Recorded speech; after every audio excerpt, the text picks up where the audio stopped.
Evergrande misses their loan payments. Let's have a look. Hello everyone, Florian Heiser here and welcome to another episode of Heiser Says. Grab your stein of coffee, let's have a look at this Bloomberg article which is discussing Evergrande missing some of their loan payments and some concern about bond deadlines. Now we've heard that they're going to make their first bond payment, or the latest one that's occurring, should be today. We'll have to see if that actually materializes. Still no word yet on their foreign US bonds or US currency bonds. We'll have to see if they get paid, if they make the interest payments on those. And we'll look at some other articles about who is, holding these bonds. Who are the biggest buyers of these bonds? Now, people are worried about this being a contagion event, is flowing through to other aspects of the Chinese economy and then the global economy. But, can the bond holders handle the loss? Will the Chinese government step in to mitigate the fallout to their citizens? Those are the questions. And it's something to watch. Also, we've got to remember that the market is so on edge right now. It's just moving on any fear, any concern. People are hypersensitive. People are probably watching too much news. So they're freaking out. I wonder how much of that is. Have you sold?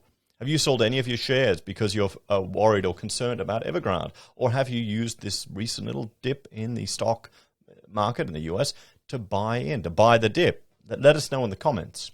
So let's look at this. Evergrande misses loan payments to banks as bond deadlines loom. And this is from the 21st of September by Bloomberg. So, China Evergrande Group missed interest payments due Monday on at least two of its largest bank creditors, taking the cash-strapped developer a step closer to one of the nation's biggest debt restructurings. Now, if they restructure it and they make a deal and they work their way out of it, that may not necessarily be as dramatic as some people are hoping. Claims are out there, the next Lehman Brothers, the whole stock market is going to collapse. I'm just getting too skeptical about all of this ferium, to be honest.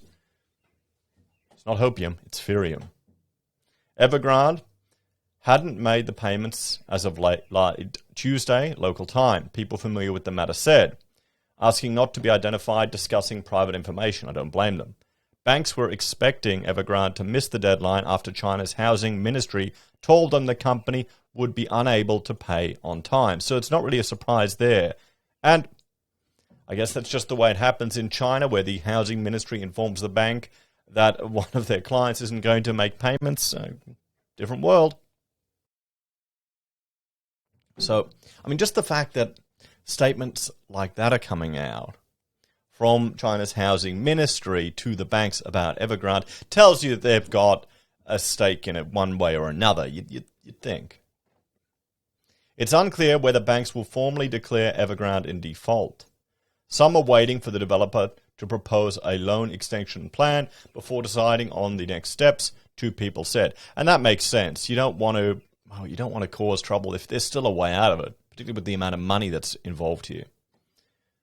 Evergrande's next closely watched deadline comes on Thursday, when it's due to pay interest on two bonds. And that's what we're waiting on today, to see if they actually make that payment. They said they would.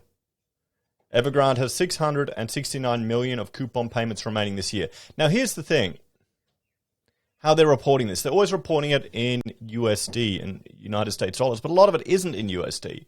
A lot of the payments, interest payments or coupon payments are in yuan, not in USD. So it sends a bit of a mixed message. The property giant's cash crunch has become a key focus for global investors. Risky assets plunged around the world on Monday amid fears that an Evergrande collapse might spark financial contagion and curb growth in the world's second largest economy. While many China watchers predict Beijing will take steps to contain any fallout from Evergrande's crisis, official silence on the company's plight is unnerving investors. Authorities may give some signals about their willingness to reduce systemic stress on Wednesday, when the People's Bank of China resumes daily open market operations after a holiday break. Evergrande, which has more than $300 billion in liabilities, didn't immediately respond to an email request for comment outside of business hours. Well, You're making it outside of... Anyway, I guess. You send an email at midnight. They didn't respond, although it was outside of business hours. I guess. What do you think?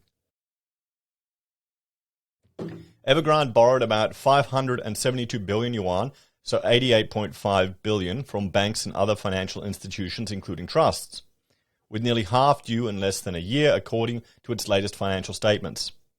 China Minsheng Banking Corp., Agricultural Bank of China Limited, and Industrial and Commercial Bank of China were among the company's principal banks at the end of last year.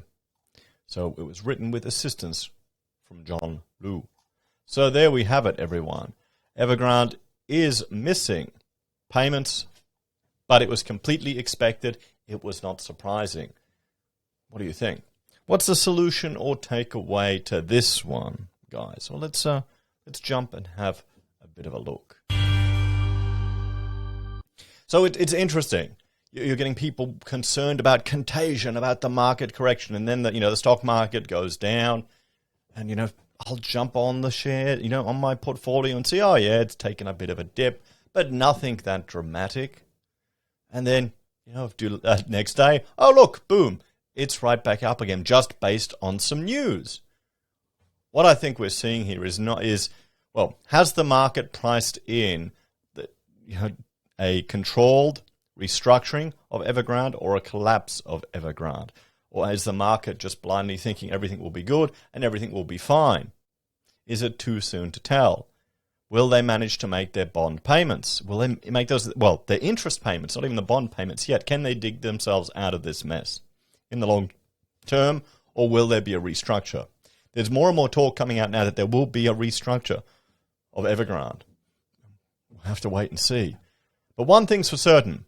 Fear, uncertainty, any negative news, any calamitous news about the market gets a lot of eyeballs, a lot of views. People are worried. People are concerned. We're seeing the market rattled. Can you blame people, though? What's happened over the last 2 years? I mean, we're even getting earthquakes in Melbourne now. We're getting riots. We're getting lockdowns. We're getting plagues. We're getting earthquakes. What's just a stock market crash just to add to the mix? So let's just play it safe and keep our eyes on it. So there's a few other articles I'll go through today in other episodes where we'll have a look at who the biggest bondholders are of Evergrande, and if they're actually going to, if they can take the loss, if these banks, organizations and trusts and funds that have invested in Evergrande, even buying up more now, if they can handle the loss, if they happen to have to write them off or only take pennies in the dollar. Maybe they could. They're big enough. We'll have to see. I think the biggest concern here, particularly for us in Australia, is if this is showing a slowdown in the Chinese economy. Their insane growth that they've had over the years is going to dissipate. Then we'll start to feel that here. That'll manifest in iron ore prices. That'll manifest in international students if they ever return. That'll manifest in tourists if they ever return. I think the political conflicts between the Chinese government and the Australian government that are just being exacerbated by the media of all things is going to reduce demand from Chinese nationals coming here for holiday or coming here to study or coming here to buy properties. And, that's a big part of our economy, guys. Let me know your thoughts and opinions on this one in the comments down below. Thank you all for watching. If you're a fan of the channel and enjoy the content I create here, there are a few ways you can support us.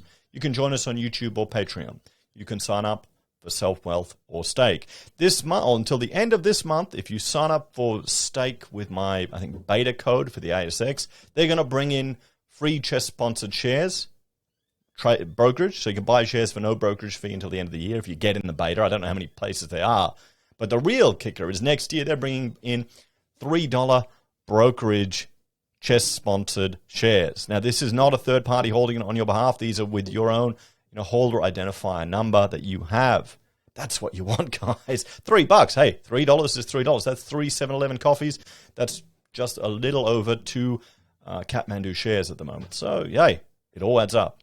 Finally, you can support us by using Amazon, eBay, Independent Reserve, or our Aussie Broadband referral links, buying our merch, or using PayPal or Gold Pals. Take care, guys. Have a great day. I'll see you next time. Bye for now.